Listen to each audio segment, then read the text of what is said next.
General কেণ্ডিডেটক fight কৰি পেলাই উদ্ধৱ বৰ্মন নিৰ্বাচিত হৈছিল বৰপেটাত।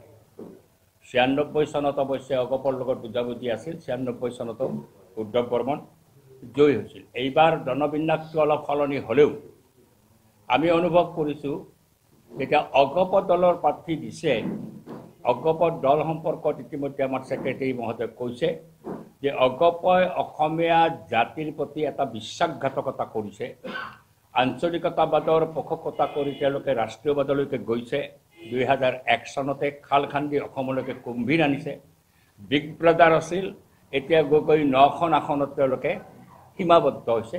আৰু ইয়াকে লৈ পেলাই এইবাৰ কাৰ প্ৰশ্নত বীৰেন বৈশ্যই যিটো পাৰ্লামেণ্টত বক্তব্য দি উদাত্ত বক্তব্য দি পেলাই কাৰ সপক্ষে চহী কৰিলে, ভোট দিলে, আৰু ৩জন মন্ত্ৰী পদত্যাগ কৰি সুৰকৈ পিছত গৈ পেলাই সেই বিজেপিৰ লগতে চৰকাৰ গঠন কৰিছে। এতিয়াও 2জন মন্ত্ৰী কাম কৰি আছে।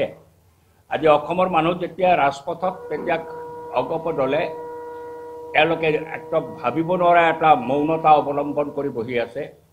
এই অগপ দলক এইবাৰ প্ৰাৰ্থী দিছে বৰপেটা লোকসভাত। আমি আমাৰ দৃঢ় বিশ্বাস বৰপেটা লোকসভাৰ সকলো অংশৰ মানুহে, এই সংখ্যা লঘু হওক সংখ্যা গৰিষ্ঠ হওক, সকলোৱে অগপৰ এই চৰিত্ৰৰ প্ৰতি এটা ভয়ংকৰভাৱে ক্ষুব্ধ হৈ পেলাই মতামত প্ৰকাশ কৰিব। আৰু কংগ্ৰেছ দলে আমাৰ লগত যিটো ব্যৱহাৰ কৰিলে ইয়াতো মানুহ ক্ষুব্ধ হৈছে। আৰু আমি ভাবোঁ, ভাৰতৰ কমিউনিষ্ট পাৰ্টি মাৰ্ক্সবাদীৰ প্ৰাৰ্থীৰূপে ময়ো ভাবোঁ, পাৰ্টীও আমি ভাবোঁ যে বৰপেটা লোকসভাত আমি এটা ভাল যুঁজ দিবলৈ পাৰিম। এইটো ৱাকঅভাৰ নিশ্চিতভাৱে নহ'ব। আপোনালোকে ফলাফলতো চাব পাৰিব। আমি ৱাকঅভাৰ নিদিওঁ। এতিয়া ৱাকঅভাৰ নাপাব অগপে। Will fight AGP।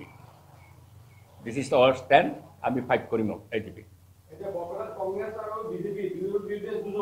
নিশ্চিতভাৱে যদি কংগ্ৰেছে উইথড্ৰ নকৰে, আমি এপিল কৰিছোঁ কংগ্ৰেছে তেওঁলোকৰ কেণ্ডিডেট উইথড্ৰ কৰি দিয়ক, তেতিয়াহ'লেতো চিটটোৰ চেহেৰাই বদলি যাব আসনখনত। কিন্তু যদি কংগ্ৰেছে উইথড্ৰ নকৰেও তেতিয়াহ'লেতো স্বাভাৱিকতে ফিল্ডত থাকিলে ৰাজনীতিটো আৰু যুদ্ধটো কৰিব লাগিব। আমি কংগ্ৰেছৰ বিৰুদ্ধে যুদ্ধ কৰিব লাগিব, অগপৰ বিৰুদ্ধে যুদ্ধ কৰিব লাগিব। তাতকৈ ডাঙৰ কথা হৈছে অগপৰ বেকত থাকি ভাৰতীয় জনতা পাৰ্টীয়ে যিটো বিপদ মাতি আনিছে তাৰ বিৰুদ্ধে আমাৰ যুদ্ধ চলিব। আমাৰ পাৰ্টিৰ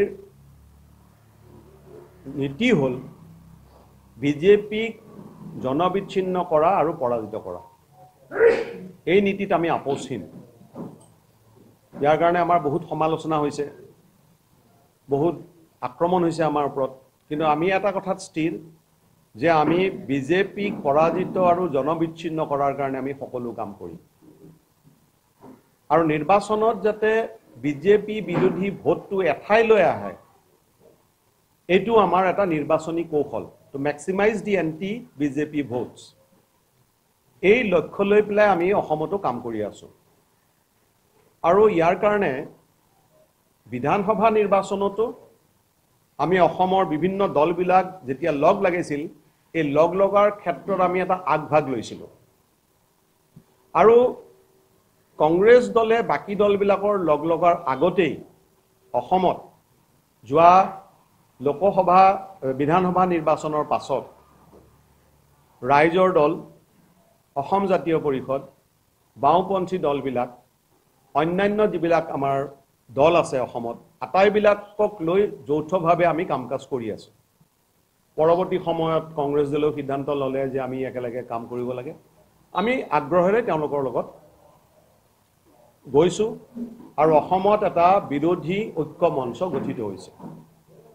যোৱা সময়ছোৱাত বিভিন্ন বিষয়ত, কাৰ পৰা আৰম্ভ কৰি বিভিন্ন বিষয়ত অসমৰ প্ৰতি যিবিলাক অন্যায় হৈছে, গণতন্ত্ৰৰ প্ৰশ্নত যিবিলাক আক্ৰমণ আহিছে বিজেপি চৰকাৰৰ পৰা, ডিলিমিটেশ্যনৰ সময়ত যেতিয়া বিজেপি চৰকাৰে সম্পূৰ্ণ নীতি নিয়ম ভংগ কৰি নিৰ্বাচন আয়োগৰ নামত তেওঁলোকে যেতিয়া সমষ্টিবিলাক ভাঙি টুকুৰা টুকুৰ কৰিছে, তেতিয়াও আমি ঐক্যবদ্ধভাৱে কাম কৰিছোঁ।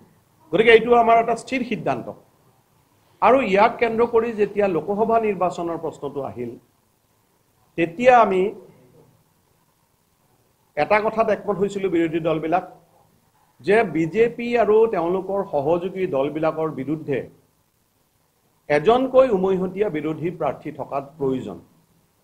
এই কথা কংগ্ৰেছ দলৰ সভাপতি ভূপেন বৰাই কেইবাবাৰো কৈছে যে এজন এজন উমৈহতীয়া প্ৰাৰ্থী আমি দিব লাগে আৰু আমি সকলোৱে এই বিষয়ত একমত আছিলোঁ গতিকে নিৰ্বাচনত এতিয়া আপোনালোকে জানে 16টা বিৰোধী দল বিৰোধী ঐক্য মঞ্চত বৰ্তমান আছে এটা দল আছিল তেওঁলোক ওলাই গ'ল কিন্তু আৰু নতুন দল ইয়াত যোগদান কৰিছে সমাজবাদী পাৰ্টি নতুনকৈ আহিছে 16টা বিৰোধী দল এতিয়া অসমত ঐক্যবদ্ধ হৈ আছে গতিকে লোকসভা নিৰ্বাচনৰ প্ৰশ্ন যেতিয়া আহিল আমি আমাৰ শক্তি হিচাপত আমি 3খন আসনৰ কাৰণে প্ৰস্তুতি চলাইছোঁ এই কথা আমি সংবাদ মাধ্যমত আগতে কৈছোঁ আপোনালোকৰ বোধহয় মনত আছে 1 নম্বৰ হ'ল বৰপেটা 2 নম্বৰ হ'ল আমাৰ শিলচৰ সমষ্টি আৰু 3 নম্বৰ তেতিয়া মঙলদৈ সমষ্টি আছিল কিন্তু পৰৱৰ্তী সময়ত এইটো দৰং ওদালগুৰি সমষ্টি হ'ল 15 তাৰিখে আপোনালোকক জনাই থওঁ অহা 15 তাৰিখে মানে আজি কিমান তাৰিখ হ'ল 13 শুক্ৰবাৰে